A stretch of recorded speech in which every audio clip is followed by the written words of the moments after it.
This is the Power 5 with Kali, Warren Shaw. Welcome, everybody. This is the Power 5. We discuss the top 5 teams in the NBA. Kali, Warren Shaw of the Baseline NBA podcast. And we'd like to welcome you and yours post MLK.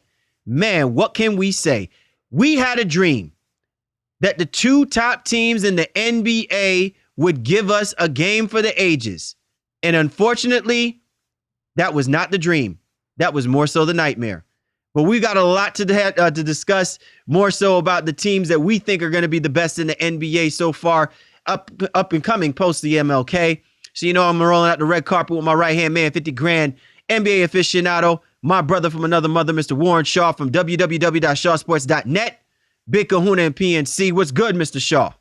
Everything's good, man. This has been a great week of basketball already, and we're only in the beginning of the week, so lots to discuss as we had to jump in here. So nice way to do it twice, dropping this Power 5, and a lot of great actions to get to in the NBA, brother. Definitely, man. And listen, kudos again to the NBA doing MLK Day properly, doing it justice, and also kudos to the NBA players. I'm sure that with a lot of them, the circumstances could have prevented us from seeing a lot of the marquee players showing up on prime time, but they understand the magnitude and the reasoning behind celebrating celebrating the holiday and the legacy of Martin Luther King. But more importantly, the NBA's commitment towards doing that. So I'm appreciative of the fact that we did get some quality basketball being played, and it started all day long. Shaw ended off with a big bang with the Golden State Warriors just straight up thumping the Cleveland Cavaliers on their home court. And to me, just another impressive showing of why we always have the Warriors and the Cavaliers essentially as the top teams in the NBA, bro.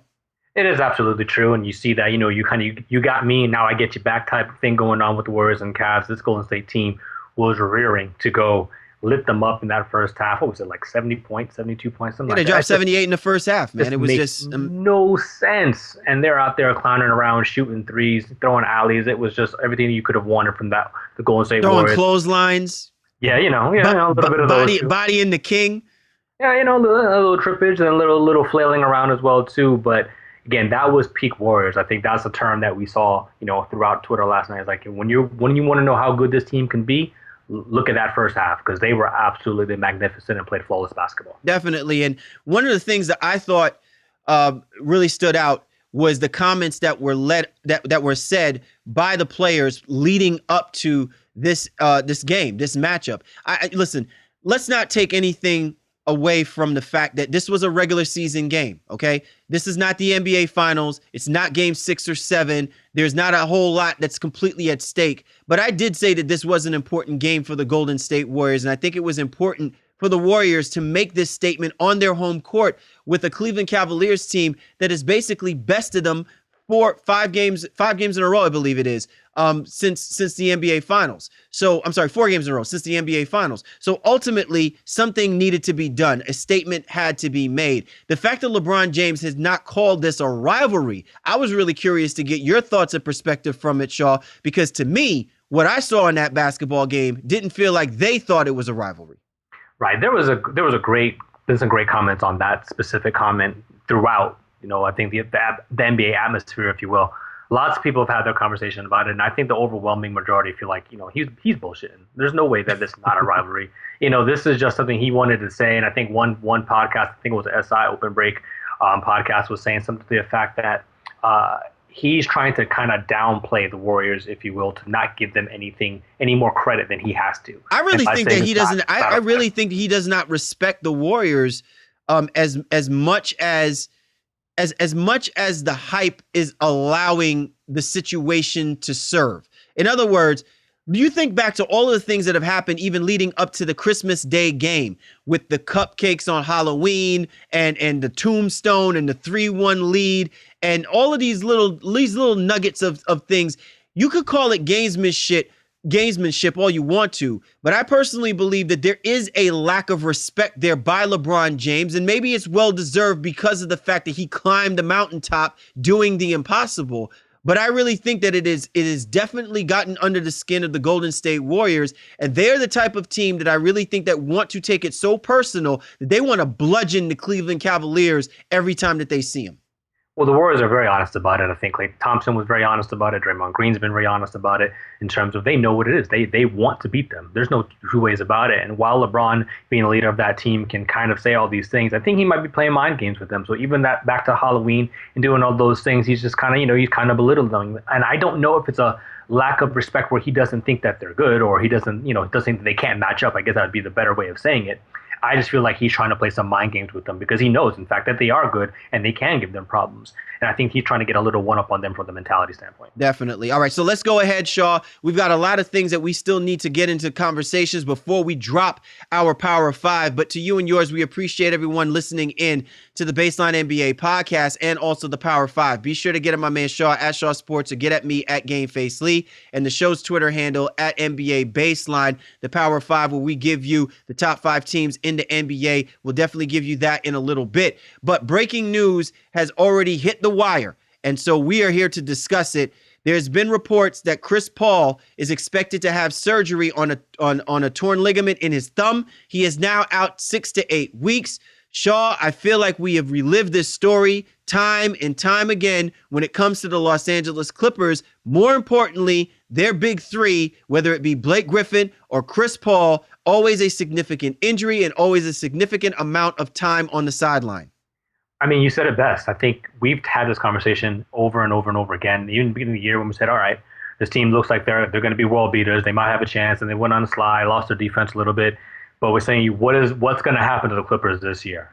Something always happens. And again, now it's both of those guys, again, Blake Griffin and Chris Paul, going down. Griffin is due back, I guess, within a couple weeks perhaps. Chris Paul is going to be out till at least March. Should be back right in time for the playoffs. Going to take a couple games to get back into step. But missing all that time and have to try to regain that chemistry right before the playoffs is going to be a little bit, tedious for them. And this really puts that arrow through the heart, if you will, of this Clippers team and really trying to get over the hump finally in this Western Conference. I'm not saying they're down and out, but it just goes to show you like this team really is snake bitten. And I don't know what to say about it because this team, like I said, they have all the pieces. They have a good coach. They have an owner that's willing to spend money, finally have a decent bench again, and they just can't stay healthy. Yeah, it's so sad, man. It's really sad. But I think the most important question from this is this it for them, Shaw? If you are Doc Rivers, who is the GM, the president of basketball operations, you're the Clippers fans, and you basically are going to see again another season possibly go by the wayside. I know that he should be back by the time that we get closer to the playoffs, but nonetheless, this reoccurring story and situation doesn't lend confidence that this is a basketball team that's even going to be able to get out of the Western Conference. Forget even the Western Conference. They might even get out of the first round of the playoffs just simply because of the snake-bitten luck that they're enduring. Does something have to be done to finally break this team up, or do we go back to the same excuse because of injuries? We've never been able to see the true potential of this basketball team. Listen, I don't know if Steve Ballmer and Doc Rivers are drinkers, but if they're not, they may want to start, looking at some bottles to throw down and wash down their sorrows. This team is, to me, I feel like it's toast. Like they just can't get over the hump. Something is always going to happen to them. And yeah, they're going to play it out. And if they end up falling in the seedings, if you will, in the Western Conference, and they end up being a 5 or a 6 seed because Chris Paul misses so much time and Blake Griffin, if anything happens, and God knows if any other injuries happens to this roster, then they get healthy right before the playoffs. They're going to be a scary out. They're not going to be a pushover, if you will. But who really has the confidence right now, seeing all the things that continue to happen to this roster, that they can really do anything other than get into the playoffs and then gracefully bow out at some point. And then following that, it kind of has to be the last ride. We've talked about this since last year. We thought they maybe should have finished it all up last summer. But again, with Blake under contract for one more year, Chris Paul under contract one more year, you might as well play this string out. And maybe you get lucky and make something happen. But I'm very frightful for this Clippers team, and it's going to probably start them very, very quickly. You're going to start to hear some names come up in the trade rumors out there. Speaking of names coming up in the trade rumors, how about in Minnesota? Ricky Rubio's name has now been finally thrown out in the hat, and it sounds like his days as a Timberwolf might be numbered. What more can we say about that, Shaw? And can this be a possible correlation to him maybe making destinations to Los Angeles, to La La Land? Well, it's in a very interesting, I think, timing from the Minnesota Timberwolves where the trade talk kind of had died down, but maybe it's not so interesting now that I'm talking it out with you, my dude, because Rubio's been playing a lot better over the last 5 or 6 games, had 16 assists, I think there was the other night. As we're recording, playing a nice game right now against the San Antonio Spurs, value is back up to where they feel like they may be able to get something. And you know what? They're like, let me strike while the iron is hot. And to answer your question regarding the Clippers, listen, if everybody saw the Wojo story where this rumor was first reported, saying the Timberwolves want a crossover guard, if you will, someone that can lead them in the interim time, but kind of groom Chris Dunn and not be mad when Chris Dunn's ready to take over the helm. And my boy here, Cowboy Lee, he put it out there very, very poignantly. The Clippers would be an interesting fit for Rubio because obviously the Clippers can use a point guard. Rubio would be amazing for that roster. But Raymond Felton coming back to the Minnesota Timberwolves would be the exact crossover kind of guard they need. Someone who can play it right now and can very easily get out of the way and go and fade to black, if you will, in a backup role behind Chris Dunn. It's going to take more than Raymond Felton to get Ricky Rubio to the LA Clippers.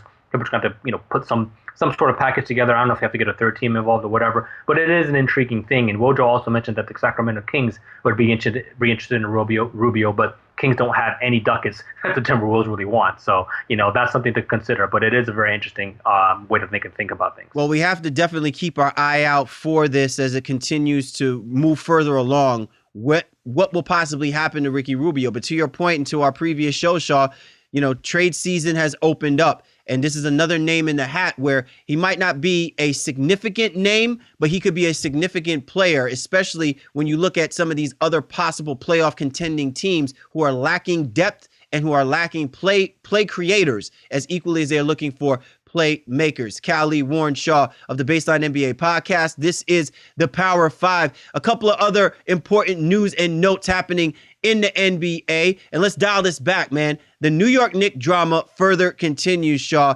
And there's been word that Carmelo Anthony and Phil Jackson have sat down and have had words. And according to ESPN reports, their quote-unquote meeting of the minds seems to be more contentious than ever before. Do you think that it really has been time for Carmelo Anthony to basically say, I'm waiving a no-trade clause, do what you got to do, and get me up out of here? I think it's time for him if, he really wants to win a championship. But he really wants to win a championship in New York. And like we said on a previous show, he wants to do it his way. I guess maybe that's fitting him being in New York, Frank Sinatra and all. But this roster isn't built to win with him. And he can't be the primary guy. And I don't doubt his will and wantingness to win. I just doubt how he wants to go about getting there. And for me, him not wanting to waive his no-trade clause, especially right now in the middle of the season, just goes back to what we said on the previous show. He's got so much vested in the city of New York outside of even just basketball. His kids, he's got all kinds of philanthropic work he's doing out there as well, too. So with him having the power, he's in his mind, why would he give that up mid-season and uproot everybody in the middle of the season when he's got to be playing?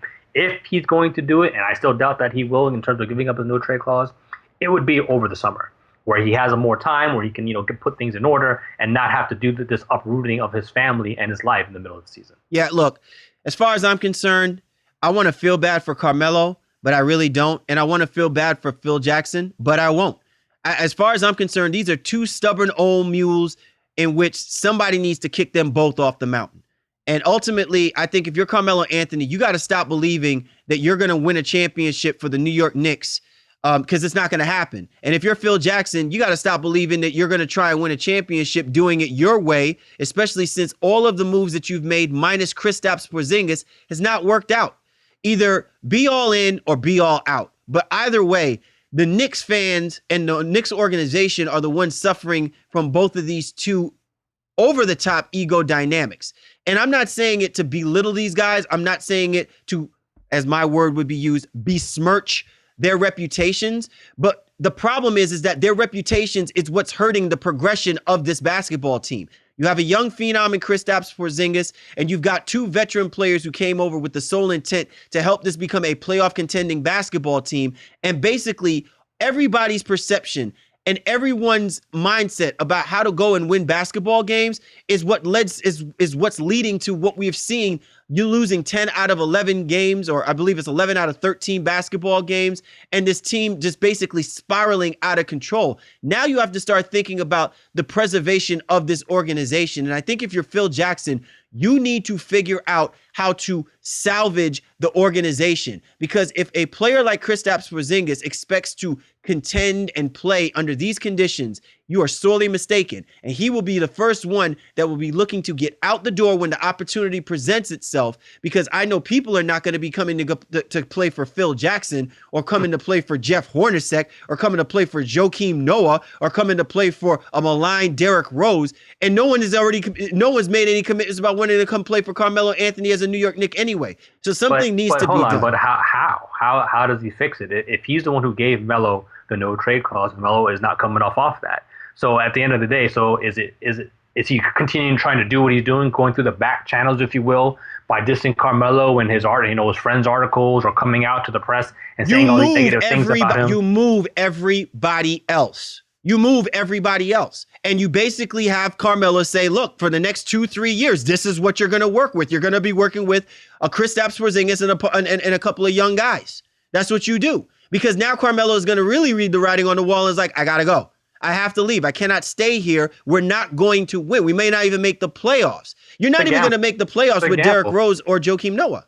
It's a gamble, but then you'd risk pissing off Kristaps one or the other, who's like, all right, well, this is a bad situation, but you've definitely made it worse. Unless you're talking to him on the back channels as well, too. Like, listen, we're trying to get this, and then you're pitting players against each other. There's all kinds of drama, and trust me, Phil Jackson's not above it.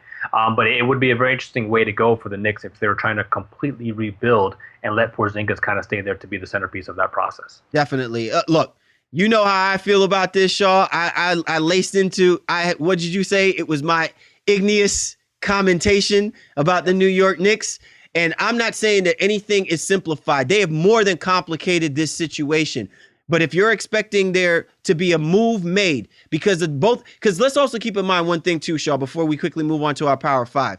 The one thing that really takes precedence is that because of what Phil Jackson has done in the media and the comments that he's made, he has not lent himself to be favorable in anything regarding transactions and trades for this upcoming season. If Carmelo's saying, well, I'll go play for the Cavaliers, I'll go play for the Clippers, Phil Jackson did not help himself any by making the kind of comments that he made to LeBron James. He can't now suddenly renege on those type of comments just because Carmelo Anthony is willing to waive the no trade clause if there's an expectation to trade him to play with his favorite, with his boys. So to me, his posse, his crew, you know what I'm saying? His clique, you know what I'm saying? Because the first thing that's going to happen is put some respect on my name. And Phil Jackson is old school and he's not going to do it. So ultimately, the only way to break up the party is you're going to have to bust a move. And I don't mean that in a young MC reference. I'm saying he's going to have to bust up this team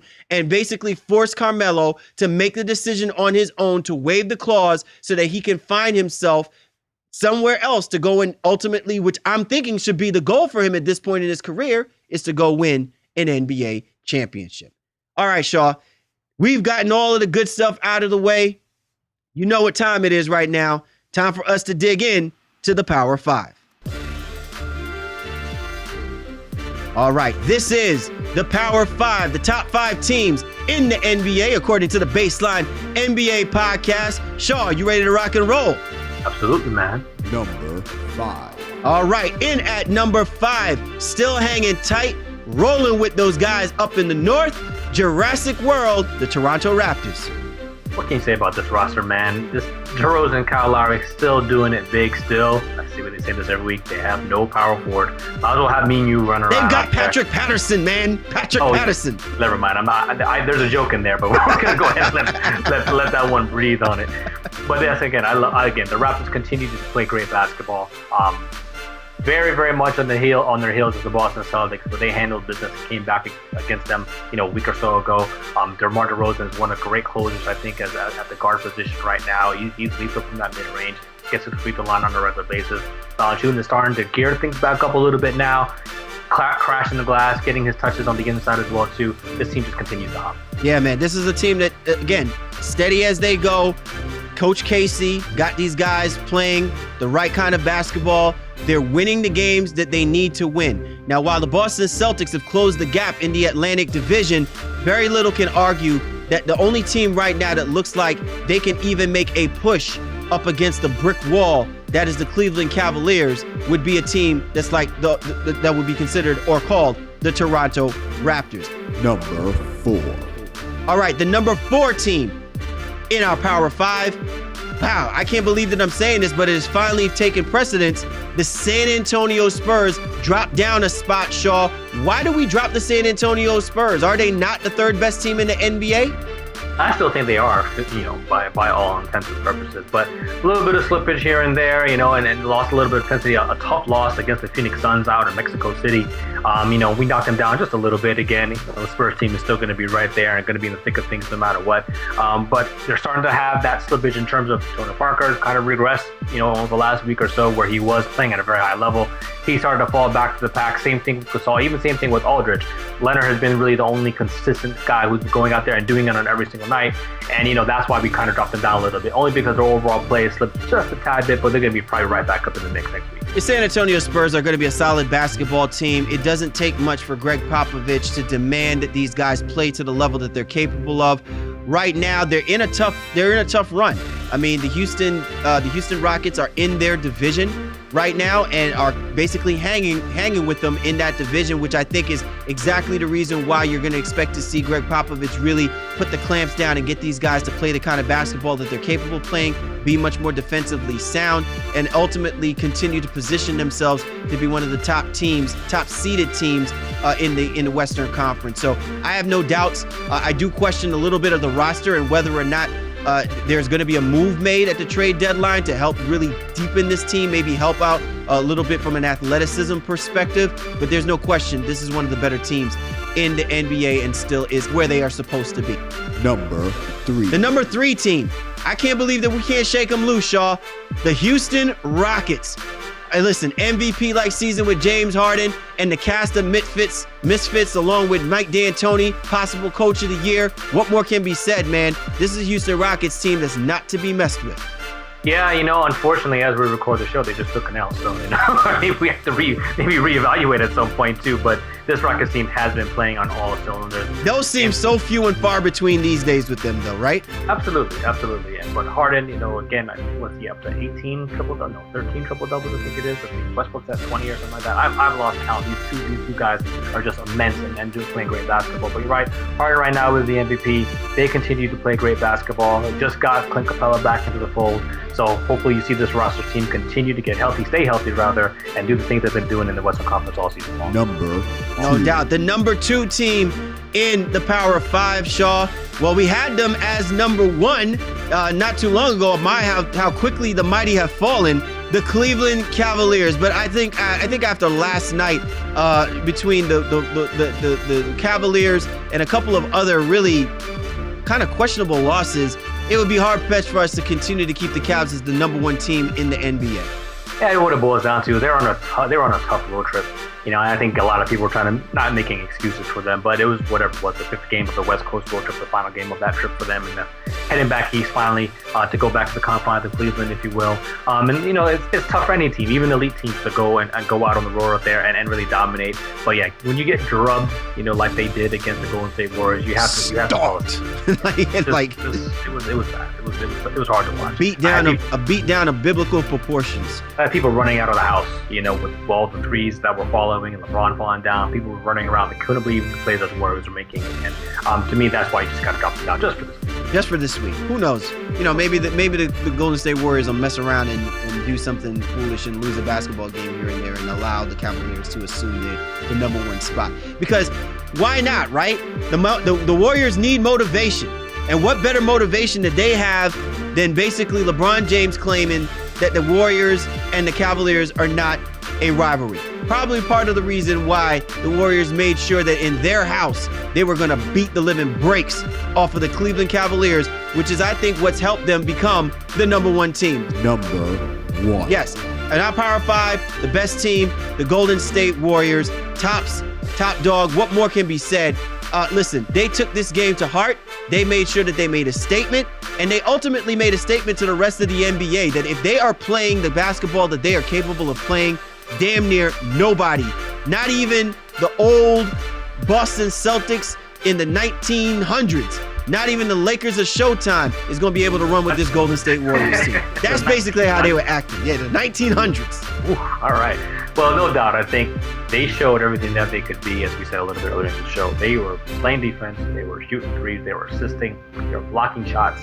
Everything came together for them. And if they can play games like that and they're that focused, they are a machine and they are impossible to beat. Again, I don't know that they can play at that type of level the entire game.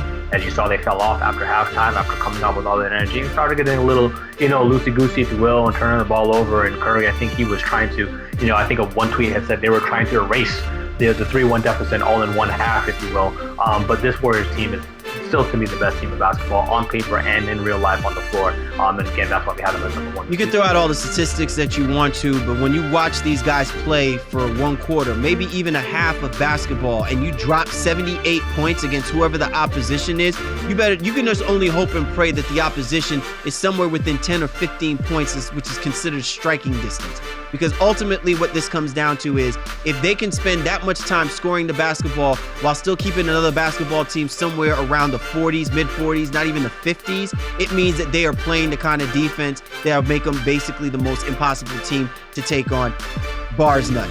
But so ultimately, they are riding on a high right now, I'm sure, and it's justifiably so. Because when you beat a team like this, got even Martin Luther King singing praises and hallelujah from the mountaintops. That just lends you to know who should really be the top team in our Power 5. Another excellent show, Shaw, once again. Of course, bringing it like always, man.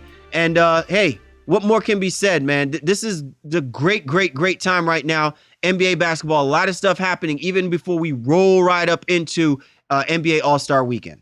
Yeah, the news doesn't stop, and I think it's just going to get more hot and heavy in these coming weeks. Again, as we said a couple weeks ago, trade season has officially opened. Everybody, for the most part, can be moved after the January 15th deadline, following the December 15th deadline earlier. Now you're really going to see these talks really heat up as we head into All-Star as well. So we're going to have some great content coming out. Make sure you're stay tuned with us. Make sure you're liking our posts. Make sure you're hitting us up and rating us on iTunes and Stitcher and all those media outlets, man.